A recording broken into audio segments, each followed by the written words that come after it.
Welcome back to the channel, my spooky friends. Tonight we journey into the heart of forgotten places, those abandoned by the living but forever claimed by the dead. Picture, if you will, the skeletal frames of water mills, stark against the dying light. Their once powerful wheels stand frozen, choked by weeds and neglect. It's within these decaying structures, where the air hangs heavy with the dampness of ages, that we find our stories. Turn down the lights, huddle a little closer, and let the chill of these ghostly legends seep beneath your skin. Imagine, if you will, a quaint village nestled by a rushing river. The year, 1889. The heart of this village, its lifeblood, was an old water mill, its giant wheel a mesmerizing dance between man and nature. The miller, a stern but fair man named Silas, was a fixture in the town, a gruff shadow against the dawn as he started his work, and a comforting silhouette in the window as twilight painted the sky. One particularly harsh winter, a storm descended upon the village, a blizzard so fierce it swallowed the moon whole. That night, the river, usually a lullaby to the townsfolk, became a raging beast. When the storm finally retreated, leaving behind a world glazed in white silence, Silas was gone, vanished. Some whispered he'd tried to tame the river's fury and been swept away. Others, their voices hushed, spoke of a darkness that clung to the old mill. Years passed. The mill fell silent, a monument to loss and whispered fears. But then the stories began. Locals passing late at night, their breath fogging the air, swore they saw a flickering lamplight in the mill's window. Some even spoke of a figure, tall and gaunt, silhouetted against the dusty glass. Then came the sounds. The rhythmic thump, thump, thump, thump of the grinding stones, long still, echoed through the night, a ghostly symphony that sent shivers down the bravest soul. Whispers, too, carried on the wind, fragments of conversations, a mournful sigh that seemed to emanate from the very walls of the mill. One chilling tale, passed down through generations, tells of a young man, fueled by bravado and a healthy dose of liquid courage, who dared to spend a night in the abandoned mill. He boasted he'd uncovered the truth behind the phantom miller. Dawn painted the sky with hues of rose and gold, but the young man was never seen again. Some say his screams can still be heard when the wind howls through the broken windows of the old mill, a chilling reminder that some secrets are best left buried. The phantom miller, they say, still walks the grounds, his spirit forever bound to the machinery that was both his life and ultimately his demise. Is it just a local legend, a story whispered around flickering candlelight to keep children from wandering too close to the dilapidated structure? Or does the spirit of Silas, the vanished miller, truly haunt the old mill, his mournful cries a warning carried on the wind?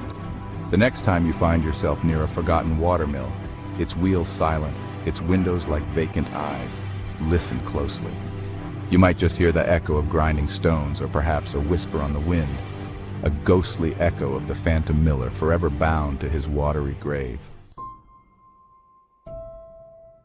Our next tale takes us to the windswept plains of Ireland, where a moss-covered watermill stands sentinel by a dark, peat-stained lake. It's a place steeped in sorrow, its very stones whispering a mother's grief.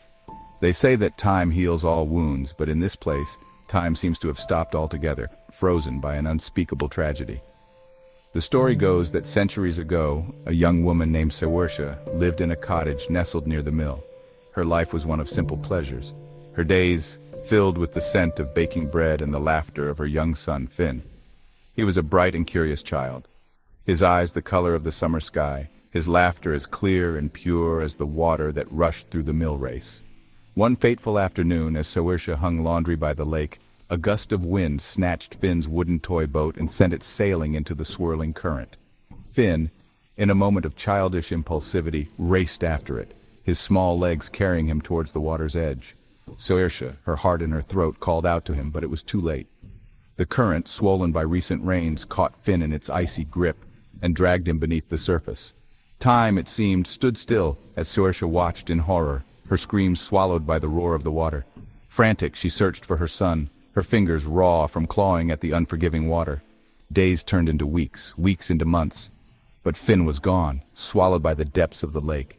Consumed by grief, Saoirse became a wraith, her once vibrant spirit now hollowed by loss.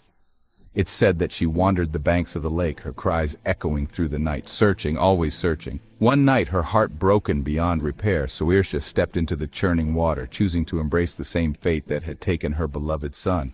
Now locals say that on moonless nights, when the wind whispers through the reeds and the lake mirrors the darkness of the sky, you can still hear Saoirse's mournful cries. Some claim to have seen her, a wisp of white against the dark water, her arms reaching out as if searching for her lost child.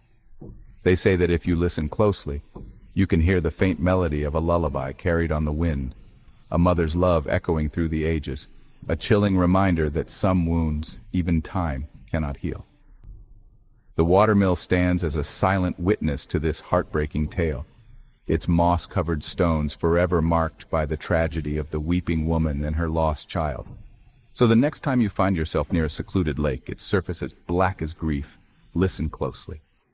You might just hear the echo of a mother's sorrow, a timeless lament carried on the wind, a chilling reminder of the weeping woman forever searching for her lost child. Chapter 3. The Haunted Machinery. Our final destination takes us deep into the Appalachian Mountains, where isolation hangs heavy and shadows seem to hold their breath. Nestled in a valley shrouded in mist lies a crumbling watermill, its machinery frozen in a silent ballet of rust and decay. This mill is said to be haunted by a collective unrest, a chorus of tormented souls trapped within the gears and cogs. The air hums with unseen energy, whispering of unfinished business. Over a century ago, the mill was a hive of activity, its water wheel driving saws, grinding stones, and looms. Men toiled long hours, their lives linked to the rhythmic pulse of the machinery. But fate had a cruel hand to play. Accidents began to plague the mill. A worker's hand crushed beneath a stamping press. Another, his footing lost, broken at the bottom of a shaft. Each tragedy added to a growing sense of unease. Whispers of curses and malevolent spirits circulated amongst the workers. The clang of metal took on a sinister tone, the whirring of gears, a language of despair. Fear gripped the mill. One stormy night, disaster struck. The dam gave way. A torrent of water engulfed the mill and all within. The mill was never rebuilt, left to rot and decay. The souls of the workers never found peace. Bound to the machinery, they remained, restless and tormented. Locals speak of strange lights and unearthly clangs at night. Some claim to see shadowy figures moving amongst the rusted machinery. The haunted machinery stands as a chilling reminder that progress often comes at a cost. The next time you find yourself near a forgotten industrial site, listen closely. You might hear the ghostly groan of gears, a symphony of sorrow played by the haunted machinery. The water may still, but the stories, they never die. The next time you hear the rush of water, the groan of a distant wheel, remember the souls we've encountered tonight.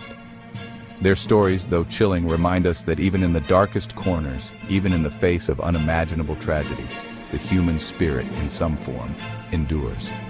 If you dared to turn off your lights tonight, if you felt a shiver crawl down your spine, do me a favor and hit that like button. It lets me know you're brave enough for more tales from the shadows. Until next time, my friends, keep your lights on, sleep tight, and remember, the darkness whispers.